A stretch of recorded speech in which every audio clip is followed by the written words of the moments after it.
खुशामदीद मोहतरम नाजरीन, आप तमाम का HK न्यूज़ चैनल में खैर मकदम है।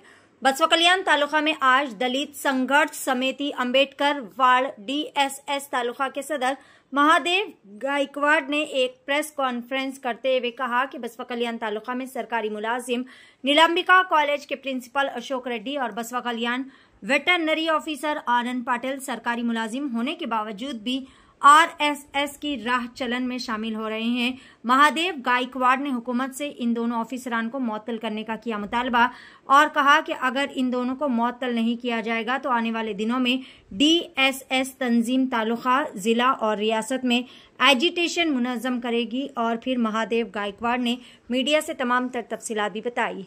आइए जानते हैं मुकम्मल तफसीलात। पेश है बसवा कल्याण से HK न्यूज़ चैनल की ये खास रिपोर्ट। ತಾಲೂಕಾ ಅಧ್ಯಕ್ಷನಾಗಿದ್ದು ಒಂದು 2-3 ದಿವಸ ಹಿಂದಗಡೆ RSS ಒಂದು ಪಥ ಸಂಚಲನೆಯಲ್ಲಿ ನಮ್ಮ ಬಸವ ಕಲ್ಯಾಣದ ನೌಕರರಾದ ಆನಂದ್ ಪಾಟೀಲ್, ಪಶು ವೈದ್ಯಾಧಿಕಾರಿಗಳು ಬಸವ ಕಲ್ಯಾಣ ಇವರು ಹಾಗೂ ನಮ್ಮ ಬಸವ ಕಲ್ಯಾಣ ತಾಲೂಕಿನ ನೀಲಂಬಿಕಾ ಕಾಲೇಜಿನ ಪ್ರಿನ್ಸಿಪಲ್ ಆದ ಅಶೋಕ್ ರೆಡ್ಡಿ ನಿಂಗವರೆ ಇವರು ಕೂಡ ಸರ್ಕಾರಿ ನೌಕರರಾಗಿ ಒಂದು RSS ಈ ಪಥ ಸಂಚಲನೆಯಲ್ಲಿ ಭಾಗಿಯಾಗಿ ಒಂದು ಈ ಸಂಘಕ್ಕೆ ಒಂದು ಪ್ರೋತ್ಸಾಹ ಕೆಲಸ ಮಾಡಿರುತ್ತಾರೆ। ಇವರು ಒಂದು ಸರ್ಕಾರದ ವೇತನ ಪಡೆದು ಒಂದು ಸಂಘಕ್ಕೆ ಸಪೋರ್ಟ್ ಮಾಡೋ ಕೆಲಸ ಮಾಡುತ್ತಿದ್ದಾರೆ ಬಸವ ಕಲ್ಯಾಣದಲ್ಲಿ। ಇವರಿಗೆ ಒಂದು ತಕ್ಕ ಶಿಕ್ಷೆ ಸಿಗಬೇಕು, ಇವರು ನೌಕರಿಯಿಂದ ವಜಾ ಮಾಡಿಸಬೇಕು ಸರ್ಕಾರ ಹಾಗೂ ಇದಕ್ಕೆ ಸಂಬಂಧಪಟ್ಟಂತಹ ಅಧಿಕಾರಿಗಳು।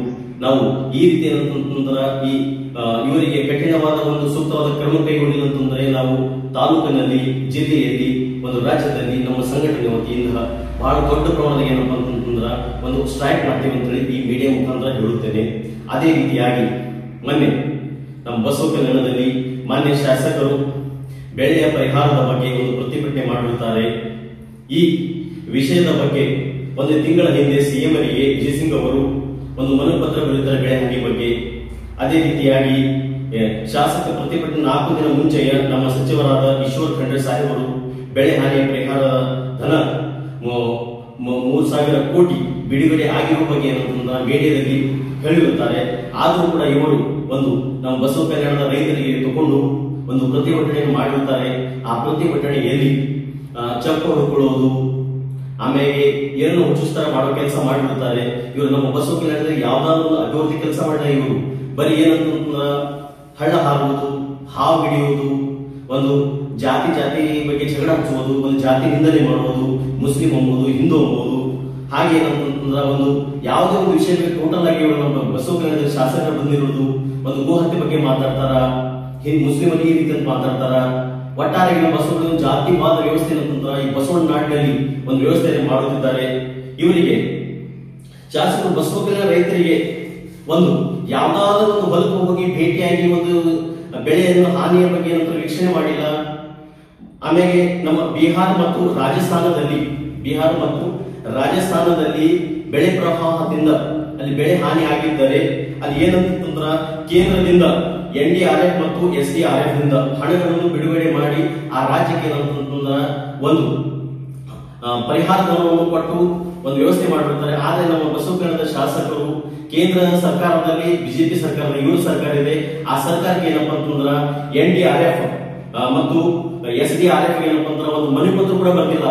ಆದ್ರೆ ರೈತರ ಮುಂದೆ ನಾವು ರೈತರದ ಅಭಿಮಾನ, ರೈತರ ಬಗ್ಗೆ ಕಾಳಜಿ ವಹಿಸುತ್ತೇನೆ, ನಾನು ರೈತರ ಬಗ್ಗೆ ಏನಂತಂದ್ರ ಒಂದು ಕಾಳಜಿ ವಹಿಸ್ಕೊಂಡು ಹೋಗ್ತೇನೆ ಅಂತಂದ್ರೆ ಒಂದು ರೈತರಿಗೆ ಹುಚ್ಚು ಮಾಡಿ ಅಂತಂದ್ರೆ ಒಂದು ಭಾಷಣ ಮಾಡುವ ಕೆಲಸ ಮಾಡುತ್ತಿದ್ದಾರೆ ಇವರು।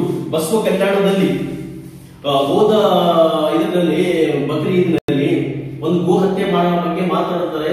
ಆದರೆ ನಮ್ಮ ವಿಶ್ವದಲ್ಲಿಯೇ ನಮ್ಮ ಭಾರತ ದೇಶವು 2ನೇ ಸ್ಥಾನದಲ್ಲಿದೆ ಮಾಂಸ ಏನಂತಂದ್ರ ಮಾರಾಟ ಮಾಡುವ ಹಂತ ನಾವು ವಿಶ್ವಕ್ಕೆ ಕ್ಯಾರಿ ಮಾಡಿದ್ರೆ ನಮ್ಮ ನಮ್ಮ ದೇಶವು ಬೀಫ್ ಮಾರಾಟ ಮಾಡುವಲ್ಲಿ ವಿದೇಶಗಳಿಗೆ ಕಳಿಸುವಲ್ಲಿ ಏನಂತಂದ್ರ 3ನೇ ಸ್ಥಾನ ಇದೆ ಮತ್ತು ಅದಕ್ಕೆ GST 0 ಇದೆ। ಈ ರೀತಿಯಿಂದ ನಿಮ್ಮ ಕೇಂದ್ರ ಸರ್ಕಾರ ಅಳವಡಿಸ್ಕೊಂಡು ಹೋಗಿದೆ। ಆದ್ರೆ ಏನಂತಂದ್ರ ಒಂದು ನಮ್ಮ ಬಸವ ಕಲ್ಯಾಣದಲ್ಲಿ ಗೋಹತ್ಯೆ ಬಗ್ಗೆ ಮಾತಾಡ್ತೀರಾ, ಇವಾಗ ಕೇಂದ್ರದಲ್ಲಿ ಬಿಜೆಪಿ ಸರ್ಕಾರ ಇದೆ, ಬಿಜೆಪಿ ಸರ್ಕಾರ ನೀವು ಇದು ಮಾಡಿ ಅದು ಬಿಟ್ಟು ಹುಚ್ಚುಸ್ತಾರ ಬಸವ ಕಲ್ಯಾಣದಲ್ಲಿ ಏನೇನೋ ಹುಚ್ಚುಸ್ತಾರ ಮಾತಾಡ್ತೀರಾ। ಅದೇ ಬರ್ತಾ ಏನಂತಂದ್ರ ಬಸವ ಕಲ್ಯಾಣದಲ್ಲಿ ಒಂದು ಮೊನ್ನೆ ಟಿಪ್ಪು ಸುಲ್ತಾನ್ ಚೌಕದ ಬಗ್ಗೆ ಏನಪ್ಪಾ ಅಂತಂದ್ರ ಒಂದು CMC ಅಲ್ಲಿ ಒಂದು ಗಲಾಟೆ ಆಗಿರ್ತದೆ। ಆ ಗಲಾಟೆ ಬಗ್ಗೆ ಏನಂತಂದ್ರ ಈ ನಮ್ಮ ಬಸವ ಕಲ್ಯಾಣದ ಬಿಜೆಪಿಯ ಒಂದು ಕಾರ್ಯಕರ್ತರಾಗಿದ್ದ ಕೃಷ್ಣ ಗೋಣಿ ಅವರು ಟಿಪ್ಪು ಸುಲ್ತಾನ್ ಚೌಕವನ್ನು ಏನಂತಂದ್ರ ಬಸವ ಕಲ್ಯಾಣದಲ್ಲಿ ಚೌಕ್ ಮಾಡುವುದಿಲ್ಲ ಅಂತ ಹೇಳಿ ಅವ್ರು ಏನಂತಂದ್ರ ಒಂದು ಮೀಡಿಯಾ ಮುಖಾಂತರ ಹೇಳಿರ್ತಾರೆ. ಆದ್ರೆ ಅವ್ರನ್ನ ಹೇಳಕ್ಕೆ ಇಷ್ಟಪಡ್ತೀನಿ ಏನಂತಂದ್ರೆ, ಟಿಪ್ಪು ಸುಲ್ತಾನ್ ರಾಜ್ಯದಲ್ಲಿ ಅವರ ಒಂದು ಶಾಸನದಲ್ಲಿ, ಟಿಪ್ಪು ಸುಲ್ತಾನ್ ಶಾಸನದಲ್ಲಿ ನಮ್ಮ ಭಾರತ ದೇಶದ ಮಹಿಳೆಯರಿಗೆ ಏನಂತಂದ್ರ, ನಮ್ಮ ಏನು ಅಲ್ಪಸಂಖ್ಯಾತರು ಮತ್ತು ನಮ್ಮ SC ಗೆ ಸಂಬಂಧಪಡ್ತಾರ ಮಹಿಳೆಯರಿಗೆ, ಅವರಿಗೆ ಎದೆ ಮುಚ್ಕೊಳ್ಳಕ್ಕೆ ಅವರಿಗೆ ಟ್ಯಾಕ್ಸ್ ಇತ್ತು. ಎದೆ ಮುಚ್ಕೋಬೇಕಾದ್ರೆ ಈ ವ್ಯವಸ್ಥೆ ಏನಪ್ಪ ಅಂತಂದ್ರ, ಮಹಿಳೆಯರಿಗೆ ಒಂದು ತನ್ನ ಅಂಗಾಂಗವನ್ನು ಮುಚ್ಚಿಕೊಳ್ಳುವ ವ್ಯವಸ್ಥೆ ಏನಂತಂದ್ರ, ಅವ್ರಿಗೆ ಬಟ್ಟೆಯನ್ನು ಕೊಟ್ಟು ಮಾಡಿ ಒಂದು ಟಿಪ್ಪು ಸುಲ್ತಾನ್ ಅವರು ತನ್ನ ರಾಜ್ಯದಲ್ಲಿ ವ್ಯವಸ್ಥೆ ಮಾಡಿರ್ತಾರೆ. ಇದು ಏನಪ್ಪ ನಮಗೆ ತಿಳಿಬೇಕು, ತಾವು ಏನಾದ್ರು ಎಸ್ ಸಿ ಸಮುದಾಯಕ್ಕೆ ಸಂಬಂಧಪಡ್ತಿರೋ ತಾವು. ಆದ್ರೆ ಏನಂದ್ರೆ ಇಂಥ ವ್ಯವಸ್ಥೆ ಏನಂತಂದ್ರ ಟಿಪ್ಪು ಸುಲ್ತಾನ್ ಮಾಡಿರ್ತಾರೆ.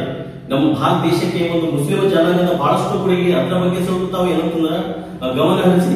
ಅದಕ್ಕೆ ಬಿಟ್ಟು ಏನಪ್ಪ ಅಂತಂದ್ರೆ, ಇವರು ಒಂದು ಬುಕ್ ಬರೀತಾರೆ, ಮೀರ್ ಹುಸೇನ್ ಅಲಿ ಖಾನ್ ಅವರು ಟಿಪ್ಪು ಸುಲ್ತಾನ್ ಅವರ ರಾಜಕೀಯ ಸಮಯದಲ್ಲಿ. ಆ ಬುಕ್ಕಿನ ಹೆಸರು ಏನಂದ್ರೆ history of Tipu Sultan book ಅಂತಿದೆ. ಅದನ್ನು ನೋಡಿಕೊಳಿತಾವು. ಅವ್ರು ಏನಂತಂದ್ರ, ಒಂದು ನಮ್ಮ ಭಾರತ ದೇಶದ ಮಹಿಳೆಯರಿಗೆ ಮತ್ತು SC ಸಮಾಜದ ಮಹಿಳೆಯರಿಗೆ ಏನಂತಂದ್ರ ಒಂದು ಎದೆ ಮುಚ್ಚಿಕೊಳ್ಳುವ ಒಂದು ವ್ಯವಸ್ಥೆ, ಬಟ್ಟೆ ವ್ಯವಸ್ಥೆ ಮಾಡಿರ್ತಾರೆ. ಇಷ್ಟು ಹೇಳಿ ನಾನು ಮುಗಿಸ್ತೇನೆ. ಜೈ ಭೀಮ್, ಜೈ ಭಾರತ್.